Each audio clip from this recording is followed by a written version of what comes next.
بسم اللہ الرحمن الرحیم۔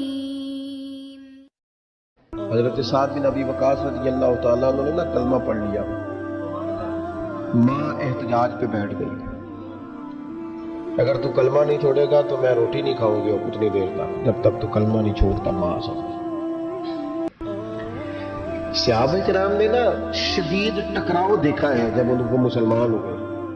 ہم تو نیکی کرتے ہیں، کوئی خیر کا کام کرتے ہیں تو شاباش ملتی ہے، وہاں یہ نہیں تھا، وہاں تو آپ نے اعلان کیا نہیں اور پتھر برسے نہیں۔ اماں بھوک ہڑتال پہ بیٹھ گئی۔ اب ظاہر ہے گلی محلے میں باتیں بھی ہوتی ہیں، برادری قبیلے میں بل ہوتی ہے، اماں ہڑتال پہ بیٹھی ہے، بھوک ہڑتال پہ۔ حضرت سعد بن ابی وقاص نے 2-3 دن دیکھا، تیسرے دن ماں بھی تھوڑی، 2-3 دن بندہ روٹی نہ کھائے حالت اور ہو جاتی۔ حضرت سعد جا کے نا اماں کے سرانے کھڑے ہو گئے، کہنے لگی اماں میں تیری پتر ہوں نا، اور مجھے سب سے زیادہ تو ہی جانتی ہے۔ اماں نے کہا اسی طرح ہی ہے۔ کہنے لگے اماں تو میرے جذبے بھی جانتی ہے، کا پتر بالکل جانتی ہے۔ تو کہنے لگے تیری ایک جان ہے نا، اگر تیری 1000 بھی ہو نا، ایک ایک کر کے ساری نکل جائے تو مدینے والے کا کلمہ پھر بھی نہیں چھوڑوں گا، کیونکہ وہ کچا رنگ ہے للاری والا جڑا چڑھدا تے لیندا رہندا، عشق تیرے دا رنگ محمد چڑھ جائے پھر نہیں لیندا۔ اماں تیری 1000 جان بھی ہو نکل جائے تو یہ کلمہ میں چھوڑنے والا۔ لوگ کہنے لگے اماں بھوک ہڑتال ختم، کہنے لگی میرا پتر ہے میں جانتی ہوں۔ یہ جو اسے یہ والی میں ہر کام چھڑا لیتی تھی، پر یہ جو پیار ہوا ہے نا یہ چھڑایا جا سکتا؟ یہ نہیں چھڑایا جا سکتا۔ وہ دنیا دے جھگڑے اساں چھوڑ دیتے، سیاست دے جھگڑے اساں چھوڑ دیتے، محبت دا جھگڑا ہے چھڑا کوئی نہیں سکتا، یہ چھڑا کوئی نہیں سکتا۔ میرے دوستو خاص پیار کریں، درود شریف پڑھ کے سوئے۔ بخاری مسلم میں حدیث ہے، نبی پاک علیہ السلام نے فرمایا اگر تم چاہتے ہو نا تمہیں ایمان کی لذت نصیب ہو، آپ زیادہ غور کریں میری بات پر، ایک ہے کھانا، ایک ہے مزیدار کھانا، ایک ہے مومن ہونا اور ایک ہے مومن ہونے کا مزہ آنا، لذت نصیب ہونا کہ میں صاحب ایمان ہوں۔ فرمایا اگر تم چاہتے ہو کہ تمہیں ایمان کی لذت نصیب ہو، یہ حدیث آپ نے بھولی نہیں، بخاری مسلم میں، اگر چاہتے ہو کہ ایمان کی لذت نصیب ہو تو 3 کام کرو۔ یا رسول اللہ صلی اللہ تعالی علیہ وسلم کون کون سے؟ حضور فرمانے لگے پہلا کام یہ کرو کہ ہر چیز سے بڑھ کر اللہ رسول سے محبت کرو۔ لیکن یہ میرا نعرہ نہیں لگانا، یہ غور کرنا ہے، پیسوں پر اچھی طرح غور کر کے سوچ لینا ہے کہ پیسے زیادہ پیارے ہیں کہ اللہ رسول، یہ غور کر لینا۔ یہ جو جھوٹی انا کے بت بنائے ہوئے نا، میری عزت، میری برادری، میری افسری، میرا قبیلہ، میری کرسی، یہ غور کر لینا ہے کہ کرسیاں زیادہ پیاری ہیں، اقتدار زیادہ پیارا ہے کہ اللہ رسول۔ اگر رات ساری بندہ یہی سوچتا رہے کہ سویرے یار کس طرح کام چلانا ہے، پیسے کیسے آئیں گے، جو میرے پاس 2 لاکھ ہے اسے 6 کیسے کرنا ہے، اور یہ 6 ہے یہ 12 کیسے ہو سکتا ہے، اور جناب یہ دنیا میری کیسے آگے بڑھ سکتی ہے، اور یہ جو پلاٹ پڑا ہے نا میرے گھر کے بالکل سامنے کیسے کو چکر چلے کہ میرا ہو جائے، گاڑی ہے ذرا چھوٹے ٹائروں والی بڑے ٹائروں والی کیسے آ سکتی ہے۔ اگر 24 گھنٹے منصوبہ بندی دنیا حاصل کرنے سے دین منع تھوڑا کرتا ہے۔ حضور نے تو فرمایا محنت کر کے کمائی کرنے والا اللہ کا دوست ہے، منع نہیں ہے، لیکن ہر وقت اسی گنتی میں رہنا، اسی کے شمار میں رہنا، الجھ جانا، اور جو اصل چیز تھی اس کو چھوڑ جانا۔ ہم نا نیکی کرتے ہیں، مومن ہوتے ہیں، لیکن اس کی لذت نہیں پاتے۔ یعنی اگر نماز پڑھ کے بھی بندہ قرار نہ حاصل کرے، اگر وہ خیرات کر کے بھی اس کی ٹھنڈک نہ محسوس کرے، مسجد آ کے محفل کرا کے محفل میں بیٹھ کے پھر بھی اس سے کوئی روحانیت نہ پا سکے، اس نے 20 علماء سنے، اس نے درجنوں خطباء سنے، اس نے ساری زندگی گزار دی، لیکن اس کے دل کی کیفیت ہی نہ بدلی، وہ لذت خاص ہی اسے نصیب نہ ہو، تو پھر اسے سوچنا چاہیے نا کہ دل میں نا اللہ تعالیٰ نے نا ہر چیز 2 بنائی ہے، ہونٹ 2، آنکھیں 2، کان 2، ہاتھ 2، پیر، دل اللہ نے ایک ہی بنایا۔ یہ نہیں ہو سکتا کہ چلو ایک طرف مجھے رکھ لو ایک طرف کسی اور کو رکھ لو، دل ہی ایک بنایا ہے۔ وہ کہتا ہے بس دل ایک ہے تو رب رسول ہی رہیں گے اس میں، ایک طرف رسول اللہ کی شریعت، اور ایک طرف تیری برادری کے رسم و رواج، لیکن شادی والے دن رسم و رواج جیت گئے. کدھر گئی تیری محبت رسول؟ وہ صرف محفل والے دن تھی، ربیع الاول شریف میں تھی. ہم تو دیندار سمجھتے ہی اس کو ہیں جس کے گھر میں شادی ہو تو پتہ چلتا ہے کتنا دیندار ہے. محفل میں تو سارے دیندار ہوتے ہیں. یہ تو پتہ ہی تب چلتا ہے جب کسی کا انتقال ہو جائے یا گھر میں کوئی خوشی آئے کہ اب یہ کتنا دیندار ہے. اب پتہ چلے گا. مسجد میں تو سارے دیندار ہیں. فرمایا اگر چاہتے ہو کہ لذت ایمان نصیب ہو تو ہر چیز سے بڑھ کر اللہ رسول سے پیار کرو. اور دوسرا فرمایا جس سے بھی پیار کرو نا اللہ رسول کی رضا کے لیے کرو. شکریہ کا تکلف بھی چھوڑ دو. وہ میرا احسان مانے گا یہ بھی چھوڑ دو، میری تعریف کرے گا یہ بھی چھوڑ دو. فقط اللہ رسول کی رضا کے لیے رشتے بنانے شروع کرو. مومن ہونے کا مزہ ہے.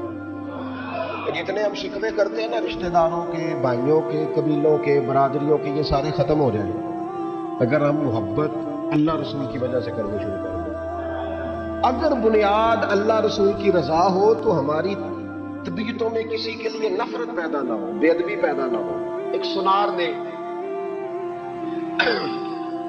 گلی میں ایک یتیم چھوٹے سے بچے کو گھومتے دیکھا تو سنار بے اولاد تھا، بچے کو اٹھا کے گھر لے آیا. 18 سال اس بچے کی پرورش کی، اس کو پالا پوسا، جوان کیا. سنار کے پاس وہ دکان پہ چلا جاتا، وہ کئی دفعہ دکان پہ رہتا، کئی دفعہ گھر میں رہتا. ایک دفعہ وہ دکان پہ تھا، بچہ گھر تھا. 18 سال کا جوان، اس کی بیوی اکیلی تھی. وہ جس نے ماں بن کے پالا تھا اس نے اسی پہ حملہ کر دیا، اس کا بازو بری نیت سے تھاما. بیوی چیخی. تھوڑی دیر گزری تو وہ نوجوان پیروں میں بیٹھ گیا، کہنے لگا اماں پتہ نہیں مجھے کیا ہوا. شام کو سنار آیا. بیوی چیخنے لگی، چلانے لگی، کہنے لگی آج عجیب بات ہوئی. جس کو میں نے جگر کا خون دے دے کے پالا اسی نے گندی نظر ڈالی. سنار محو حیرت ہے. بیوی کا خیال تھا کہ لٹھ اٹھائے گا، ڈنڈا اٹھائے گا، نوجوان کو مارے گا، لیکن وہ رونے لگ گیا. اس نے کہا آج اس نے میرا بازو تھاما ہے، جانے کیا کیا ہے. پریشان ہونے لگ گیا، سجدے میں گر گیا. کہا تو بتاتا کیوں نہیں؟ تو وہ سنار کہنے لگا اس کی غلطی نہیں. 18 سال کے بعد آج مجھ پر بھی شیطان سوار ہوا تھا. ایک عورت آئی تھی، اپنے بازوؤں میں چوڑیاں پہننا چاہتی تھی تو میں نے بھی گندی نظر سے ہاتھ ڈالا تھا. رب کریم نے مجھے فوراً اس کی سزا دی. جن کے گھروں میں بیٹیاں ہوتی ہیں ان کی نظریں گندی نہیں ہوتی. جو بیٹیوں کے باپ ہوتے ہیں، جو بہنوں کے بھائی ہوتے ہیں، ان کی نظریں گندی. اور اگر تو ٹیلی فون کرتا ہے تو کسی عورت کے ساتھ تعلق رکھتا ہے تو یہ بات لکھ لے. امام فخر الدین رازی 1، علامہ اسماعیل حقی 2، مولانا جلال الدین رومی 3، امام خازن 4، امام جلال الدین سیوطی 5 حدیث کے استاد اور محدث لکھتے ہیں کہ اگر تو کسی پر گندی نظر ڈالے گا تو تیرا گھر بچ سکتا، یاد رکھ نہیں بچے. اس لیے کہ تیری نظر کسی کی بیٹی کو بیٹی سمجھ تاکہ تیری بچی کا پردہ قائم رہے. کسی کی بہن کو یہ کیا بات ہوئی کہ تو جتنا مرضی گند معاشرے میں پھیلاتا رہے تیرا گھر بچا رہے، یہ کیسے ہو سکتا ہے؟ فَإِنَّ لَهُ مَعِيشَةً ضَنْكَ. اللہ فرماتے ہیں زندگی تنگ ہو جائے گی تیرے لیے مشکل. تو ڈھونڈتا پھرے گا کہ میں مرنے کو جگہ تلاش کروں. سچی توبہ کرے، کھری توبہ کرے. یہ گناہ انسان کو مجبور کر دیتے ہیں. حضرت عبداللہ بن مبارک رحمۃ اللہ تعالی علیہ، ان کے سینکڑوں شاگرد تھے. ایک شاگرد کے انتقال کا وقت آیا تو گھر گئے ملنے. آپ کہتے ہیں میں نے زور لگا لیا پر اس کی زبان پر کلمہ جاری نہیں ہوا. میں اسے کہتا کلمہ پڑھ پر اس کی زبان پر جاری.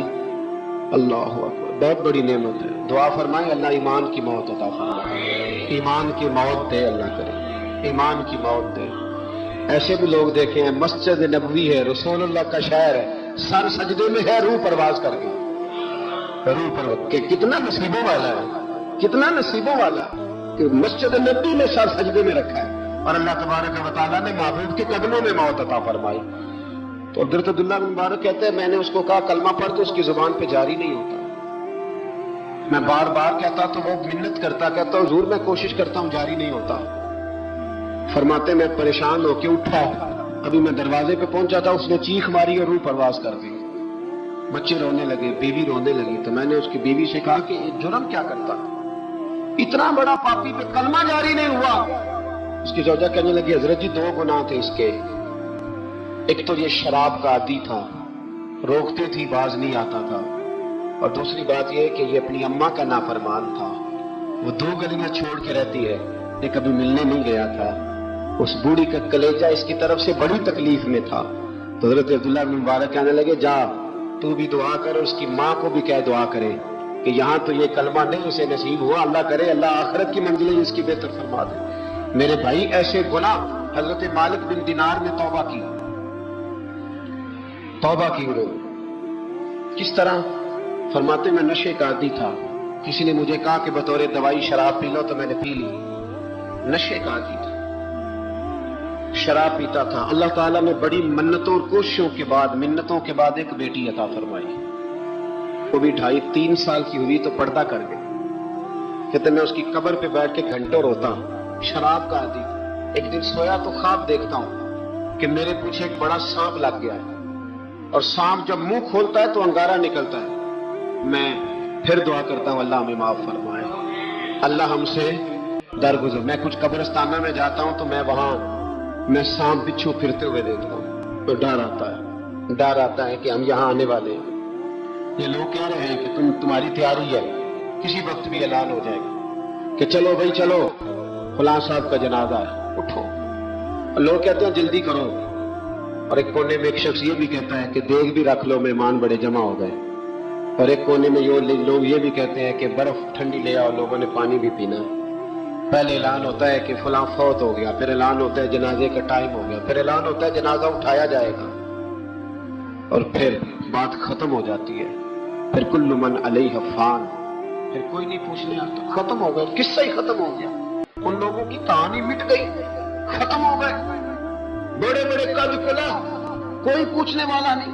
موت کا راج ہے موت کا راج، موت راج کرتی ہے بس، اور کسی کا راج نہیں، وہ راج کرتی ہے، جدھر جاتی ہے اسی کا راج ہے، راج کر رہی ہے۔ تو حضرت مالک بن دینار کہتے ہیں قبرستان میں نے دیکھا، میں خواب دیکھتا ہوں بڑا اژدہا، اس کے منہ کے اندر آگ میرا پیچھا کر رہا ہے، کہ میں خواب دیکھ رہا ہوں۔ میں دوڑا، لیکن وہ اژدہا جب میں دوڑا تو میرے آگے آ کے کھڑا ہو گیا۔ میں مشرق کو دوڑا تو وہاں بھی آ گیا، مغرب کو دوڑا تو وہاں بھی آ گیا۔ جناب مالک بن دینار کہتے ہیں ایک بوڑھا شخص کمزور مجھے بچانے آیا، پر اس اژدہا نے پھونک ماری تو وہ بوڑھا آدمی دور جا گرا۔ کہتے میں چیختا تھا، چلاتا تھا، ایک پہاڑی پہ میں بھاگا گیا تو وہاں مجھے میری بیٹی ملی، مجھے فوت ہو گئی۔ وہ اس اژدہے کے آگے اس نے یوں ہاتھ کیا تو اژدہا پیچھے بھاگ گیا۔ میں نے بیٹی کو گود میں اٹھایا، میں نے کہا بیٹی یہ کون تھا؟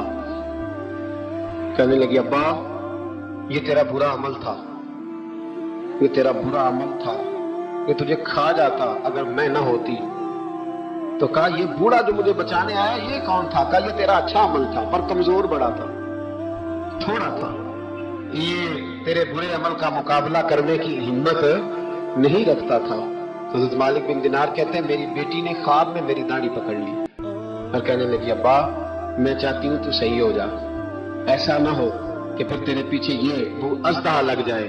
حضرت مالک بن دینار کہتے ہیں جب میں سو کے اٹھا تو میری داڑھی آنسوؤں سے بھری ہوئی تھی، پھر اس کے بعد میں نے توبہ کی، اس طرح کی توبہ کی کہ پھر میں نے کوشش کی کہ دوبارہ میں اپنے رب کی نافرمانی نہ کروں۔ حضرت عبداللہ ابن عباس فرماتے تھے جو دنیا میں ہنس ہنس کے گناہ کرتے ہیں نا، ہنس ہنس کے جھوٹ ہنس ہنس کے بولتے، ہنس ہنس کے لوگوں کی غیبت کرتے، فرمایا یہ جو تمہیں ہنس ہنس کے گناہ کرتے نظر آتے ہیں ان کا رونا قیامت میں دیکھا نہیں جائے، ان کے آنسو قیامت میں دیکھے نہیں جائے۔ جو ہنس ہنس کے گناہ کرتے پھر روئیں گے، فَلْيَضْحَكُوا قَلِيلًا وَلْيَبْكُوا كَثِيرًا، رب فرماتا ہے زیادہ رویا کرو کم ہنسا کرو۔ نبی پاک علیہ السلام روتے تو صحابہ کہتے حضور آپ اتنا کیوں روتے ہیں؟ تو محبوب فرماتے جو میں جانتا ہوں وہ تم نہیں جانتے۔ بھائیو قبروں میں اکیلے جانا ہے، کبھی غور کرنا، اکیلے کوئی بندہ ساتھ حساب دینے نہیں جائے۔ اماں بڑا پیار کرتی ہے لیکن قبر میں کبھی کوئی ماں بھی ساتھ دفن نہیں ہوتی، اپنا اپنا حساب دینا، مشکل وقت ہے، حساب کر لینا چاہیے، تیاری کر کے رکھنی چاہیے۔ گناہ اگر یہاں ہماری زندگی کو تنگ کریں گے تو وہاں بھی ہمارے لیے مشکلات پیدا کریں گے۔ نبی کریم علیہ السلام نے فرمایا ہے کہ اللہ بڑا مہربان ہے، اللہ بڑا کریم ہے، اللہ بڑا ستار ہے، اور یاد رکھو جب کوئی اس کی ریٹ کو چیلنج کرے، جب کوئی اس کے قانون کو توڑے، جب کوئی اللہ کی اعلانیہ نافرمانی کرے، پھر رب کریم کی غیرت کو، اس کے عدل کو جوش آتا ہے، توبہ کرے سچی، مسجد کی حاضری دے پابندی کے ساتھ۔ میری آپ سے ہمیشہ یہ گزارش رہتی ہے کہ مسجد کی حاضری پابندی سے دے۔ میں اپیل کرتا ہوں داڑھی رکھ لے، یہ میرے نبی کا طریقہ ہے صلی اللہ تعالی علیہ۔ واپس آ جائے، ہماری بقا نہ ہمارے دین میں ہے، کوئی نہیں ہمیں رکھے گا، کوئی نہیں رکھے گا، کوئی نہیں رکھے۔ میرا ایک دوست رات بتا رہا تھا کہ سعودی عرب میں ایک شخص نے 30 سال محنت کی، تو جب وہ مرا ہے وہیں اس کے گھر میں فون کیا تو اس کے گھر والوں نے کہا جناب آپ کو مشکل ہوگی ڈیڈ باڈی بھیجنے میں، وہیں دفن کر دیں، ہاں اگر اس کا کوئی پیسہ ہے تو وہ ذرا اکاؤنٹ میں بھیج دیں، بچیوں کو ضرورت ہے۔ او بھائی تو اکیلا جائے گا، تیرے لیے مشکل ہو جائے۔ اپنے بھی ساتھ یقین کریں، بچے دعائیں کرانے آتے ہیں، کہتے ہیں حضرت جی دعا کریں اللہ اماں کی سختی معاف کر دیں۔ اس کا مطلب کیا ہے کہ اماں اب جائے، اب ہمارا نمبر آئے۔ بچے تو انتظار کر رہے ہیں کہ ابا جائے اور گدی پہ ہمارا نمبر آئے، تیاری ہے۔ اکیلے جانا ہے، اکیلے، سخت سا مرحلہ ہے، اکیلے سارا کچھ فیس کرنا۔ آج توبہ کریں، وہاں کے کیڑے یہاں رہ کے مارے، اپنے ساتھ ظلم نہ کریں۔ ہم اس قابل نہیں کہ وہاں جا کے مقابلہ کر سکیں۔ بچیں، اپنے آپ کو محفوظ کریں، بچائیں، حساب اپنا اپنا دینا ہے۔ کسی باپ نے اگر اپنے بچوں کو حرام کھلایا تو بچے تو نہیں کہہ رہے تھے نا کہ حرام لے کے آ، تو باپ نے حساب دینا، والد نے۔ لہذا مہربانی فرمائیں، اپنے اوپر رحم کھائیں، اپنے آپ کو سنواریں۔ آج جمعۃ الوداع ہے، توبہ کریں، اللہ کے نیک بندوں کی صحبت میں بیٹھا کریں، اچھی باتیں سنا کریں تاکہ دل نرم رہے۔ ان جگہوں سے بچیں جو گناہ کی طرف لے کے جاتے، ظلم سے، زیادتی سے، جبر سے بچیں۔ اپنے آپ کو اپنے رب کریم کی بارگاہ میں جھکا دیں، ہمارا کہیں اور گزارا نہیں، کوئی نہیں ہمیں پوچھے گا۔ اقبال رو پڑے آخری عمر میں، رو پڑے اور اللہ کی بارگاہ میں اس کرنے لگے، نہ جہاں میں کہیں بھی امان ملی، جو امان ملی تو کہاں ملی، میرے جرم خانہ خراب، تیرے عفو بندہ نواز میں۔ پناہ صرف اللہ رسول کی بارگاہ میں، باقی کوئی پناہ دینے کو تیار نہیں ہے۔ اب جس سے بھی پیار کرتے ہیں درمیان میں رب رسول کو رکھ کے کرتے ہیں، اور حضور فرماتے ہیں قیامت کے دن رب اعلان کرے گا، اللہ فرمائے گا وہ کہاں ہیں جو دنیا میں میری رضا کے لیے آپس میں پیار کرتے تھے؟ یا اللہ کیا ملنے والا ہے؟ اللہ فرمائے گا آج میرے عرش کے سائے کے علاوہ سایہ کوئی نہیں۔ جو دنیا میں میری رضا کے لیے آپس میں پیار کرتے تھے انہیں آج میں اپنے عرش کا سایہ عطا کروں گا۔ تو اگر ایمان کی لذت چاہتے ہو، ایک تو ہر چیز سے بڑھ کے اللہ رسول سے پیار کریں، ایک جس سے بھی پیار کریں اللہ رسول کے لیے کریں، اور دوسرا فرمایا مومن ہونے کے بعد، کلمہ نصیب ہونے کے بعد، ایماندار ہونے کے بعد کفر کی طرف جانا اتنا ناپسند کریں، اتنا ناپسند کریں جتنا کوئی آگ میں جانا ناپسند کرتا ہے، اتنا ناپسند۔ اگر یہ ذہن بن گیا پھر لذت نصیب۔ میں آپ سے عرض کروں میرے عزیزوں، ہم نا تھکی تھکی سی زندگی گزارتے ہیں، بور سا وقت گزارتے ہیں، الجھے ذہن رہتے ہیں، بکھری سوچے رہتے ہیں، ٹوٹے خیالات، پختگی نہیں باتوں میں، مضبوط نہیں افکار۔ کسی نے مشورہ دیا تو 10 منٹ کچھ اور سوچ لیا، اگلے سے بات کی تو پھر پچھلے کی بات ختم ہو گئی۔ اپنی زندگی میں مضبوطی نہیں۔